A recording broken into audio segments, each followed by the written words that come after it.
55 তোমরা কেমন আছো? আশা করি সবাই খুব ভালো আছো, আমিও ভালো আছি।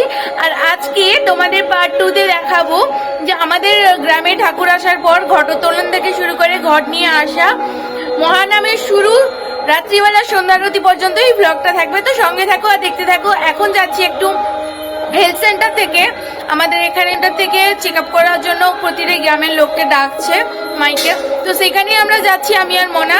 তো মনা, তো চলো গাইস দেখা যাক, সঙ্গে থাকো আর দেখতে থাকো পুরো ব্লগটা। রাস্তা দিয়ে যাওয়ার সময় আমরা এখানে একটা হনুমানকে দেখতে পেলাম সামনে, তো চলে এলাম আমরা ICDS এ, যেখানে হেলথ চেকআপের জন্য এসেছিল সম্বন্ধে বোঝাচ্ছে এখানে যে আশাকর্মী। তো অনেক কিছু সম্বন্ধে বোঝাচ্ছে সবাইকে যে কি কি করতে হবে, কি কি খেতে হবে, কি থাকলে আমাদের শরীর ভালো থাকবে। তারপর এখানে বাচ্চাদের ওই ভিটামিন ও প্রোটিনের ওষুধ খাওয়া না, তো ওগুলোই খাচ্ছে। তারপরে মায়ের প্রেশার মাপার জন্য এখানে বসালো ওকে। তো এখানে মোনাকে দেখতে দেখতে আমরা আবার জানালার দিকে গেলাম, কারণ এদিক দিয়েই একটা সম্প্রদায় চলে গেল মহাপ্রভু ঘটোত্তোলনের জন্য ওরা মণ্ডপে। তো আমি সেখানে দেখছিলাম। তারপরে এখান থেকে কাজ টাজ মিটিয়ে মানে মায়ের হেলথ চেক আপটা হয়ে গেল। তো হওয়ার পরে আমরা চলে গেলাম সোজা মণ্ডপে, যেখানে দেখো গাইস বৃষ্টিকাল এত পরিমাণে হয়েছিল, গোটাটা কাদা হয়ে গেছিলো, তো অনেকটাই ঠিক করা গেছে। তারপরে এখানে প্যান্ডেলটা একটুখানি খুলে দেওয়া হয়েছে যাতে রোদ লেগে এই কাদাটা একটু শুকিয়ে যায়, আর মানুষজন এসে বসে একটু ঠাকুরকে দর্শন করতে পারে। তো এখানে সবাই ঘটোত্তোলনের জন্য বেরিয়ে যাচ্ছে। তো গাইস সঙ্গে থাকো আর দেখতে থাকো।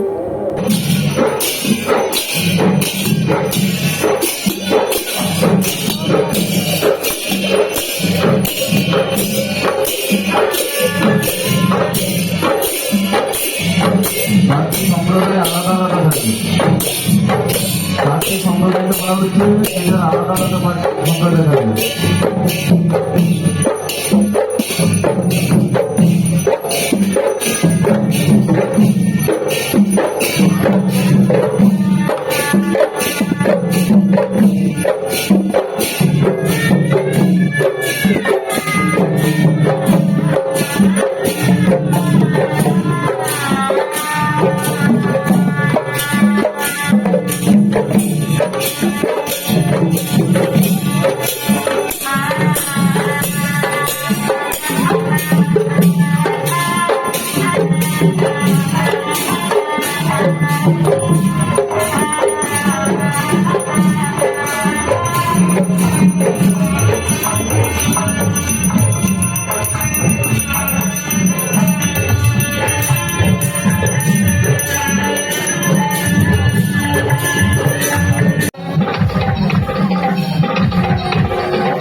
ঠাকুরের ঘর উঠে চলে এসছে, আর এখন মাইকটা অফ আছে কারণ এখন পুজো চলছে ঠাকুরের।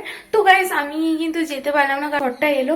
তো ঠাকুরের ঘর আসতে মিনিমাম 1টা বেজে গেছে। এখন 1টার সময় ঠাকুরের ঘর এলো, গেছিল পুরো 10টার সময়। তো তারপরে এসে, আর আসলে কি জানো তো, মানে ব্যান্ড বক্স এগুলো সবই থাকতো, যেহেতু কালকে প্রাকৃতিক দুর্যোগের জন্য মানে কালকে মহানামের সূচনা হয়নি। তো ওই জন্য ওদেরকে পেমেন্ট করে ওদেরকে তো ছেড়ে দিতে হবে, ওরা তো থাকবে না। তো ব্যান্ড বক্স দুটোই ছিল না, ওই জন্য গেছে শুধু 4টি সম্প্রদায়। তো আমার না বিকেলের টিউশন আছে, জানি না কখন নামের সূচনা আরম্ভ হবে। তো জানি না কখন নামের সূচনা হবে। তো যদি তাড়াতাড়ি হয়ে যায় বিকেলে টিউশন যেতে পারবো, আর নয় তো যেতে পারবো না, কারণ সবসময় তো আর ঠাকুরের এই মহানামের ইয়ে পাবো না, আবার একটা বছর ওয়েট করতে হবে। তো ওই জন্য তো গাইস সঙ্গে থাকো, দেখতে থাকো। মহানামের সূচনার সময় তোমাদের সঙ্গে আবার দেখা হচ্ছে, ওকে? গাইস আমি পুরো রেডি হয়ে গেছি, আর এখানে নামের সূচনা শুরু হবে। তো এবার আমি রেডি হয়ে গেছি, আমি মনে হয় চলো দেখা যাক। আর মাইকে এখন নামগুলো বলছে, মানে কমিটির সদস্যদের ডাকছে। তো সঙ্গে থাকো আর দেখতে থাকো নামের সূচনাটা কিভাবে শুরু হয়। তো এখানে আমি আর মোনা বেরিয়ে পড়েছি ঠাকুরের মণ্ডপে যাওয়ার জন্য, আমার বাড়ি থেকে যাই। তো গাইস তোমরা সঙ্গে থাকো আর দেখতে থাকো।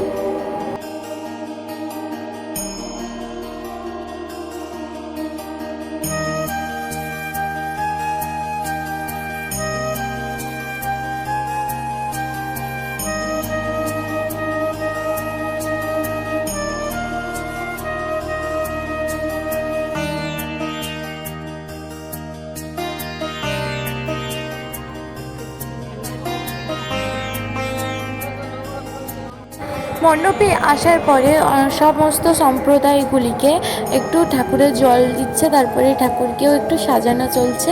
ঠাকুর এখনও দেখেছো মুকুট টুকুর ঠাকুরকে এখনও পরানো হয়নি, আস্তে আস্তে পরানো হচ্ছে এবং মহানামের সূচনা হবে। তোমরা গাইস দেখতে থাকো আর সঙ্গে থাকো।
সমাগত কৃষ্ণ ভক্তমন্ডলী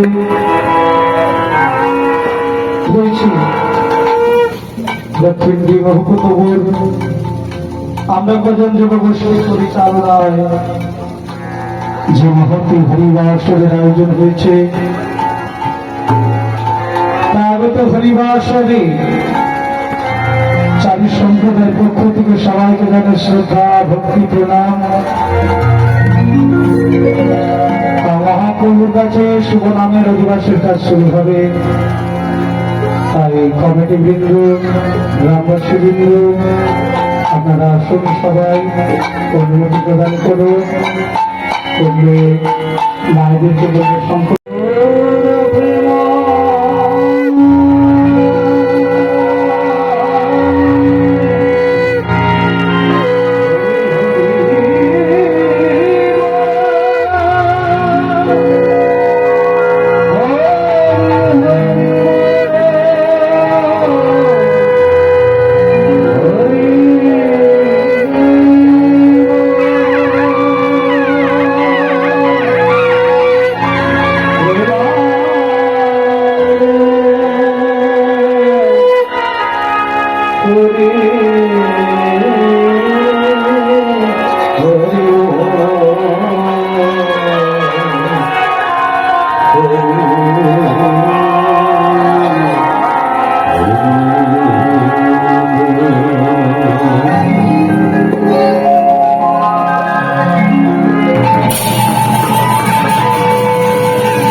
কিছু করার ছিল না গাইস, আমার টিউশন থাকার জন্য আমাকে নাম বসার একটু পরেই চলে আসতে হলো, কিন্তু ঠাকুরের বুকে এই বাতাসা আর তুলসী পাতাটা পেয়েছি।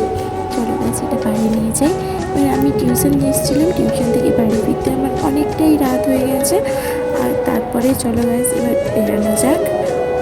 তো তারপর এখানে টিউশন থেকে ফিরে আমি এক কাপ কফি করলাম খাওয়ার জন্য। তারপরে আমি বসে গেলাম ডিনার করতে, একদম রেডি হয়ে যাওয়ার জন্য।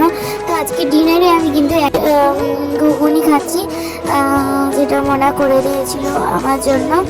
তো আমার কিন্তু ডিনার 8টার সময় খেয়ে নিতে হয়, তাই আমি তাড়াতাড়ি একটু ঘুগনি খেয়ে চলে যাব আজকে আরতি দেখতে ঠাকুরের কাছে। আর এতটা পরিমাণ গরম সেটা তোমরা বুঝতেই পারছো যে ধোঁয়াটা উঠছে। তো গাইজ আমি এখানে রেডি হয়ে গেছি আর মোনাও রেডি হয়ে গেছে।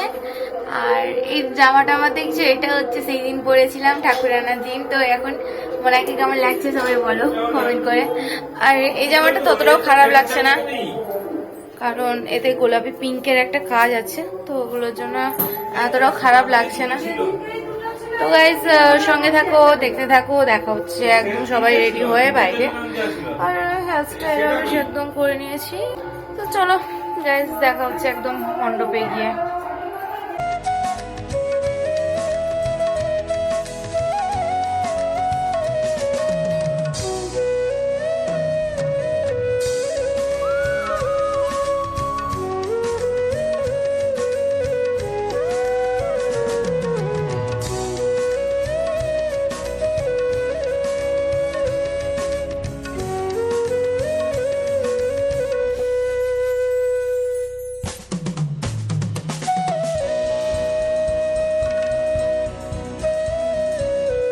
সো বাবাকে দেখতে পাচ্ছিলাম না, তারপরে যখন এখানে এসে দেখি বাবা তো ক্লাবের অফিস রুমে বসছে। সেখানে বসে যে কী করছে আমাদের তো লক্ষ্যই করেনি বাবা। তো সেখানে বাবা বসছে আর আমরা এলাম ঠাকুরের কাছে গিয়ে বসতে। আর এই দেখো এখানে মন্দির, দিদিভাই, মনা সবাই আছে। তো সবাই কথা বলছিল, তারপরে আমরা একসাথে গিয়ে বসলাম। তো গাইস সঙ্গে থাকো আর দেখতে থাকো এরপরে কী কী দেখায়।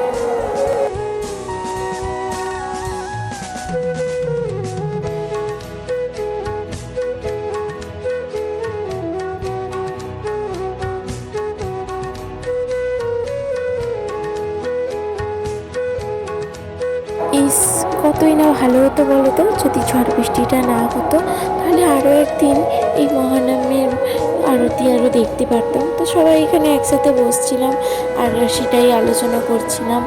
ভালো লাগছে না জানো তো, যদি এটা একদিনে বেশি হতো তাহলে খুব ভালো হতো। তো এখানে মহাপ্রভুর আরতি শুরু হবে এবং 4টি সম্প্রদায় একসাথে থাকবে। তো একে একে সমস্ত সম্প্রদায়গুলি প্রবেশ করছে পুজো মণ্ডপে। তোমরা গাইস সঙ্গে থাকো, দেখতে থাকো পুরো ব্লগটা।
তারপর মনে হয় আমার দিদিভাই এখান থেকে চলে গেল বাড়ি, কারণ অনেক রাত হয়ে যাচ্ছিলো, যেহেতু আমি খেয়ে এসেছিলাম আর তারা খেয়ে আসেনি, তাই তারা বাড়ি চলে গেল। আর আমি কিছুক্ষণ বসে আবার আরতি দেখলাম।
এখন আমি ফিরছি বাড়ি, আর এখন বাজে 11:30।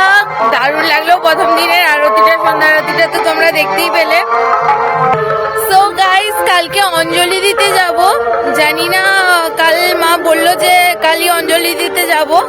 তো এবার দেখা যাক কি হয়। আমার গলাটা প্রচুর বসে গেছে, কেন আমি বুঝতে পারছি না। আর গাইস, ভিডিওটা এখানে এন্ড করছি। আর ভালো লাগলে অবশ্যই লাইক করবে, আমার চ্যানেলটা যদি নতুন থাকো তাহলে সাবস্ক্রাইব করবে, পাশে থাকো, আর বেল আইকনটা অবশ্যই প্রেস করে দিবে। Thanks for watching guys. So next day ব্লগটা আমি এরপরের ব্লগগুলোতে আপডেট দিতে থাকবো, তোমরা কিন্তু অবশ্যই চেক আউট করে নিবে। আর মিনি ব্লগ দেওয়ার সময় পাচ্ছি না, তো কালকে যে বেরাবো, কালকে অবশ্যই ঠাকুরের কাছে যে যাবো, শাড়ি পরবো, তো ওই জন্য কালকে গেট রেডি উইথ মি তো আসছি। তোমরা দেখতে থাকো, সঙ্গে থাকো, ভালো থাকো, সবাই সুস্থ থাকো। প্রেমানন্দের হরি হরি বল। Thanks for watching guys, by.